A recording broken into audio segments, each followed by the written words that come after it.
na kung basher, pero nagsisinungaling yung asawa mo. Hindi lang siya nagsisinungaling, ate. Niloloko ka pa niya. Just in case magtanong si Vanessa, pwede bang huwag mo sabihin sa kanya magkasama tayo dito sa Singapore? Ayoko kasi mag-isip siya ng kung ano-ano eh. I think it's a bit too late for that. Marco, oo o hindi? May namamagitan ba sa inyo ni Trixie? Namamagitan? Nag-sex ba kayo ni Trixie? Of course not. Love, that's insane. Siyempre hindi. Hindi ka dapat may threaten ng kahit sinong babae. Maraming mabuti at matinong asawa na iniwan at niloko ng lalaki. Di ba may dinner reservation tayo tonight? Yes. Sasabihin mo kay Marco, inaantok ako. Kayo na lang ang magdi-dinner. And for dessert, gamitin mo yan. Hiwalayan mo na si Kuya Marco. Mag-iwalay kayo ni Daddy? Anak, paano magalit? Di ko naman iwala yan ng daddy mo eh. Hi, Vanessa. Recognize this voice? Bakit mo hawak yung cellphone ng asawa ko? Binili niya sa akin saglit. Alam mo na, yung mga lalaki, kapag nasobrahan sa alak, nagiging makakalimutin. Umiinom kayo? Oh, yes. Actually, we're having the best time of our lives. How I wish nandito ka, Vanessa. Para nakikita mo naman kung gaano kasaya ngayon si Marco. Alam mo, I can't remember the last time na nakita kong ganito kasaya si Marco since nung kinasal siya sa'yo. I'm glad he's having fun. Oh yes, kasi wala ka. Malaya ngayon si Marco. Walang magdidikta sa kanya kung anong dapat gawin. And finally, he is free to be himself with me. Huwag ka masyadong masanay. Temporary lang naman yung bahay-bahayan niyo eh. Sa akin pa din siya uuwi after that trip. Sa babaeng pinakasalan niya, sa babaeng pinili niya. I love your confidence. Hindi yun confidence. Sinasampal lang kita ng realidad. Ako pa rin ang asawa niya. Sa akin pa rin siya uuwi. Sa pamilya niya. Ano bang ina-expect mo? One trip and then suddenly, iiwan niya ako para sa'yo. Nakakatawa ka.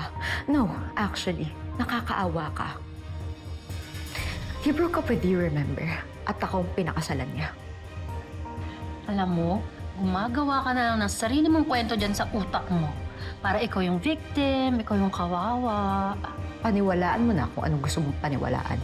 But one thing's for sure, hindi mo makukuha si Marco.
You okay? Is everything alright? Yeah, I'm okay. Come on, let's drink more. Medyo nahihilo na kasi ako eh. Gusto ko na sanang bumalik sa room kasi maaga pa rin si Mami bukas. Marco, halika na. Kahit 30 minutes lang. Let's just finish this bottle, please. If you want, ikaw na lang. You stay here. Sabihan ko nila yung waiter na i-charge sa room ko yung bill. Good night. Marco. Good night, Trixie. Excuse me. Can you charge your bill to room 619, please?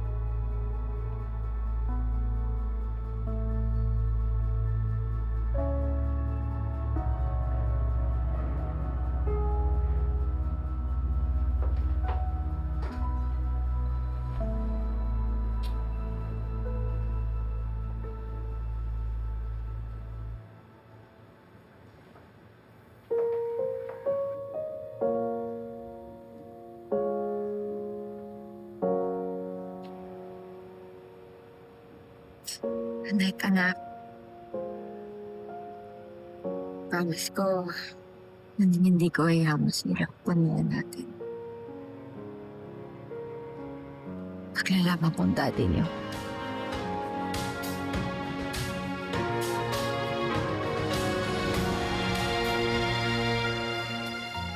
Daming tao sa baba.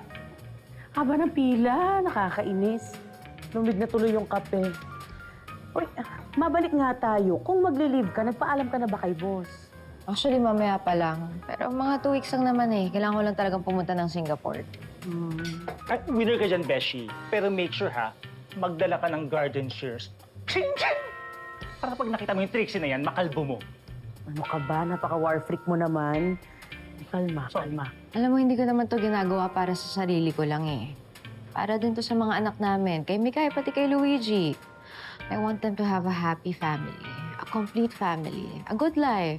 Diba?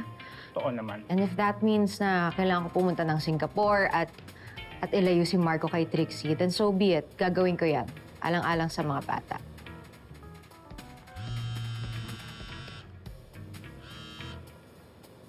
Excuse me. Sarap pa. Hello, Teacher Kea? Bakit po? Ano nangyari kay Luigi?